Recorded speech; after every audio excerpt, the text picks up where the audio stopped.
Hey, this is Job 20. It's funny because yesterday I did Job 19 and I got a comment up almost right after I put it up, and it was a guy that said I look like a serial murderer. So I don't know. Hope this is helping somebody. Then answered Zophar the Naamathite and said, Therefore do my thoughts cause me to answer, and for this I make haste. I have heard the check of my reproach, and the spirit of my understanding causeth me to answer. Knowest thou not this of old, since man was placed upon earth, that the triumphing of the wicked is short? And this is Zophar.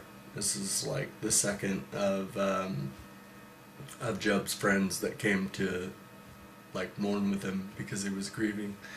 Okay, so he says, Knowest thou not this of old, since man was placed upon earth, that the triumphing of the wicked is short, and the joy of the hypocrite but for a moment? Though his excellency mount up to the heavens, and his head reach unto the clouds, yet he shall perish for ever, like his own dung. They which have seen him shall say, Where is he? He shall fly away as a dream, and shall not be found. Yea, he shall be chased away as a vision of the night. The eye also which saw him shall see him no more, neither shall his place any more behold him. His children shall seek to please the poor, and his hands shall restore their goods. His bones are full of the sin of his youth, which shall lie down with him in the dust.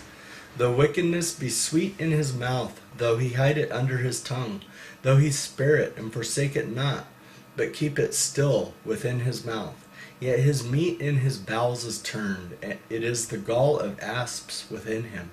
He shall swallow down riches, or he hath swallowed down riches, he shall vomit them up again. God shall cast them out of his belly.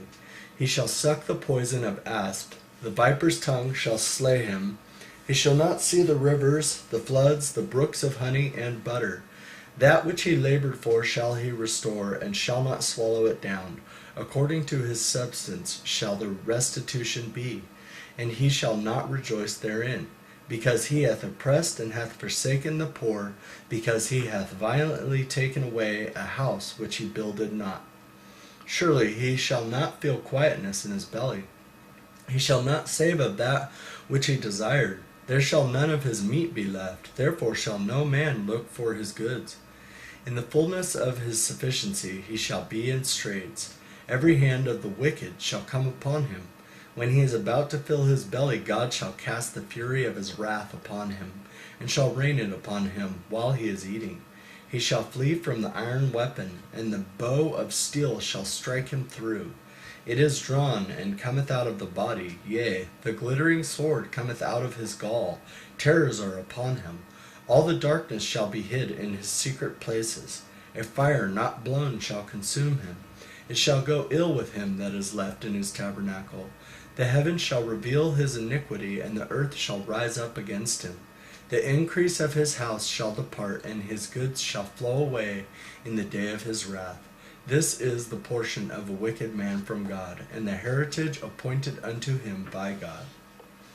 Okay, so it's so funny. Zophar, the second one to speak, he just goes straight into just talking about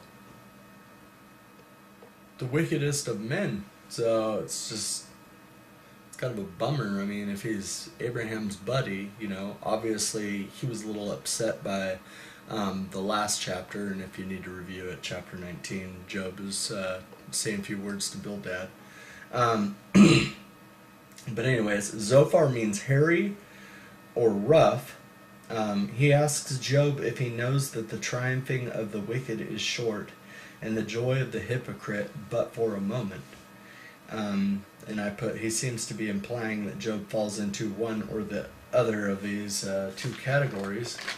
Though wickedness be sweet in his mouth, though he hide it under his tongue, this is good for all to know, but this also is almost an accusation toward Job. He shall not see the rivers, the floods, the brooks of honey and and butter, promised land. And all of the chapter is Zophar speaking about wicked men and the vengeance which is had by God. And it's true.